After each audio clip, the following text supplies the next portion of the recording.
सकारात्मक सोच को आओ सारे भारत में फैलाए, सकारात्मक ऊर्जा का आओ सब में संचार कराए।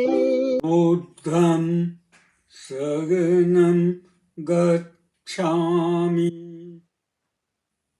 धम्मं शरणं गच्छामि, संघं शरणं गच्छामि, बुद्धं शरणं गच्छामि, धम्मं शरणं गच्छामि, संघं शरणं गच्छामि, बुद्धं शरणं गच्छामि, बुद्धं शरणं गच्छामि। ओम शांति शांति शांति। आज 10 दिसंबर 2025 हमारी बोधि दिवस जागरण साप्ताहिक साधना का तीसरा दिन है। 10 दिसंबर 2025 है। 8 दिसंबर को सिद्धार्थ ने जब बोधि वृक्ष गया के नीचे ध्यान करके डर, क्रोध, भ्रम, मोह, लालसा, द्वेष जैसी कटु, कठोर, असंतुलित भावनाओं को पूरी तरह देखा, समझा और छोड़ा। इसलिए बोधि दिवस का मूल संदेश है भावनाओं को देखकर उससे मुक्त होना। आज हमारी साधना का विषय भी यही है कि भावनाओं पर नियंत्रण। भावनाओं पर नियंत्रण बोधि साधना का अभिन्न अंश है। भावनाएं मन से उत्पन्न होती है तो विचार ब्रेन, मस्तिष्क से उदित होते हैं।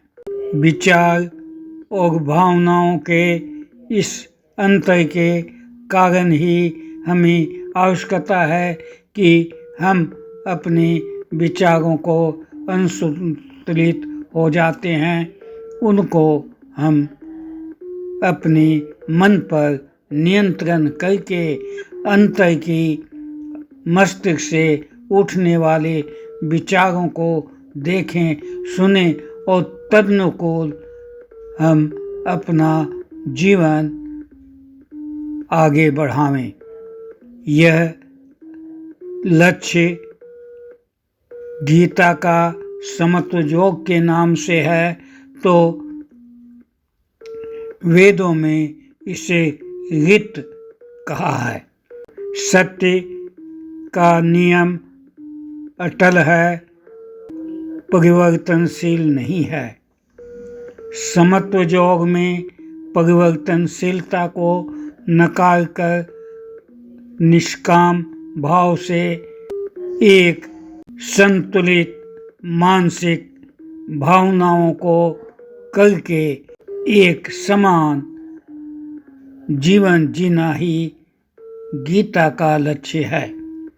इस समझ में आप अपने प्रतिभागी की विचार सुने जो वेद के ऋत और गीता के समत्व योग की साधना मानसिक भावनाओं को संतुलित करने के लिए की गई है। इसको कैसे साधना करते हैं आपके प्रतिभागी से सुने। समत्व सूत्र। गीता का समत्व सूत्र हृदय में रखा जाता है। समोऽहं सर्वभूतेषु न मे द्वेषो अस्ति न प्रियः ये भजन्ति तु मां भक्त्या मयि ते तेषु चाप्यहम् समोऽहं सर्वभूतेषु न मे द्वेषो अस्ति न प्रियः ये भजन्ति तु मां भक्त्या मयि ते तेषु चाप्यहम् समोऽहं सर्वभूतेषु न मे द्वेष्यो अस्ति न प्रियः ये भजन्ति तु मां भक्त्या मयि ते तेषु चाप्यहम् योगः कर्मसु कौशलं बुद्धियुक्तो जहातिह उभे सुकृतदृष्कृते तस्माद्योगाय युजस्व योगः कर्मसु कौशलं बुद्धियुक्तो जहातिह उभे सुकृत दुष्कृते तस्माद्योगाय युजयस्व योगः कर्मसु कौशलं बुद्धियुक्तो जहातिह उभे सुकृत दुष्कृते तस्माद्योगाय युजस्व योगः कर्मसु कौशलम। मन ही मन दोहराना चाहिए। भावनाएं मेरी साधना की मित्र है, मैं उन्हें समझकर आगे बढ़ता हूँ। भावनाएं मेरी साधना की मित्र हैं, मैं उन्हें समझकर आगे बढ़ता हूँ। भावनाएं मेरी साधना की मित्र हैं, मैं उन्हें समझकर आगे बढ़ता हूँ। ठीक कहा है आपने। साधना समत्व कर्म कौशल है। भावनाओं पर नियंत्रण करने का लक्ष्य भी है कि हमारा कर्म कुशलता से निर्वहन हो, अर्थात हम उसे सहजता से और सत्य पथ पर गलत राहों से भटक कर नहीं, सीधे सत्य पथ पर आगे बढ़ें। यही बोधि है, यही बोधत्व की प्राप्ति है। इस भावनाओं पर नियंत्रण करने के लिए आज की ध्यान शक्ति चेतना सर्वजन लोक हिताय सर्वजन की आंतरिक शक्ति भावना को नियंत्रित करने के लिए जागरणार्थ आज की साधना का संदेश समर्पित है चेतन मांत्रिक ऊर्जा के स्वरूप में। प्राप्ति हेतु मौन रहें, कानों से मंत्रिक जाप को के नाद को, शब्दों को, अक्षरों को अंतर मन में जाने दें। उसे न रोकें, न सोचें, न मन पर आने वाले भावनाओं को न रोकें, न सोचें। आप इस तरह से कुछ मिनट रहेंगे तो आपको स्वयं आपकी भावनाएं संतुलित हो जाएंगी। आपके मन में सत्य विचार उभरेंगे और तदनुकूल जीवन निर्वहन करने की आपकी इच्छा होगी और वैसी ही सक्रियता आपके जीवन में आप स्वयं देखेंगे और हम भी देखेंगे। ओम। अर्थ मांत्रिक ध्यान चेतन ऊर्जा संचरण। ओम। गीतं बुद्धं समत्वाय नमः। गीतं बुद्धं समत्वाय नमः। गीतं बुद्धं समत्वाय नमः।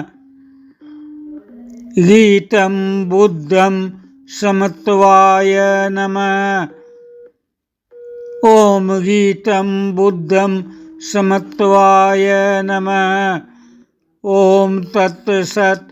ओम तथास्तु। ओम। बुद्धं शरणं गच्छामि। धम्मं शरणं गच्छामि। संघं शरणं गच्छामि। ओ जय सच्चिदानंद।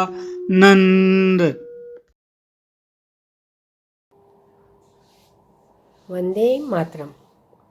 मैं रति चौबे, TRD 26, एक सशक्त आर्जियंस। आज मैं भावनाओं को कैसे नियंत्रण में करना चाहिए और भगवान बुद्ध ने अपने क्या विचार बताए हैं, उन्हीं विचारों को मैं प्रस्तुत करने जा रही हूँ। बुद्ध ने भावनाओं को समझने, उनका विश्लेषण करने और उनसे ऊपर उठने के लिए सचेतनता, ध्यान और करुणा को मुख्य साधन बताया है। उनका ये कहना है कि मनुष्य जब अपनी भावनाओं को नियंत्रित करने में सक्षम होगा, तभी वह अपनी भावनाओं को नियंत्रित कर सकता है और तभी वह सत्य की ओर जा सकता है। बुद्ध का कहना है कि तृष्णा और आसक्ति दुख के मूल कारण है, क्योंकि इनसे मनुष्य को अशांति रहती है। उनका यह भी कहना था कि मनुष्य को अत्यधिक भोग विलास और कठोर तपस्या भी नहीं करना चाहिए, ना ही भावनाओं को कभी दबाना चाहिए, परंतु अपनी भावनाओं को संतुलित रखना चाहिए। बुद्ध के यही विचार थे कि मनुष्य को भौतिक वस्तुओं और उन रिश्तों से जिससे लगाव होने पर हम उनको छोड़ नहीं सकते, उनसे दूर रहना चाहिए। कारण ये सब तो अस्थायी है और इन अस्थायी चीज़ों से कैसा लगाव। अपनी भावनाओं से हमें बंधना भी नहीं चाहिए, क्योंकि भावनाएं तो नदी के समान हैं। नदी की लहरें आती हैं जाती हैं, अतः उनसे प्रतिक्रिया स्वरूप मोह भी नहीं करना चाहिए। ध्यान और विश्लेषण से मन शांत रहता है। एकाग्रता जब बढ़ती है तो भावनाओं पर हम शासन कर पाते हैं। हमेशा हम दूसरों के प्रति यदि करुणा और प्रेम रखेंगे तो द्वेष भावना, घृणा अपने आप ही खत्म हो जाएंगे, क्योंकि यह चीज़ें हमें नुकसान पहुंचाती है। मनुष्य को कभी भी घृणा और द्वेष भावना नहीं रखनी चाहिए। मनुष्य को प्रकृति की तरह शांत और सामंजस्यपूर्ण रहकर अपना धैर्य व संतुलन बनाए रखना चाहिए। इसके अलावा जिसने अपने मन पे विजय प्राप्त कर ली, वह कभी हार ही नहीं सकता। भगवान बुद्ध के जो भी विचार भावनाओं पे नियंत्रण करने के हैं, वो बेहद आसान है और इसे हर व्यक्ति अपना सकता है, चाहे स्त्री, चाहे पुरुष, यहाँ तक कि बच्चा भी अपनाना चाहे तो उसे अपना सकता है। अंत में मैं यही कहूँगी, मन के जीते जीत है, मन के हारे हार। जय हिंद। बुद्धं शरणं गच्छामि। धम्मं शरणं गच्छामि। संघं शरणं गच्छामि। बुद्धं शरणं गच्छामि धम्मं शरणं गच्छामि संघं शरणं गच्छामि बुद्धं शरणं गच्छामि बुद्धं शरणं गच्छामि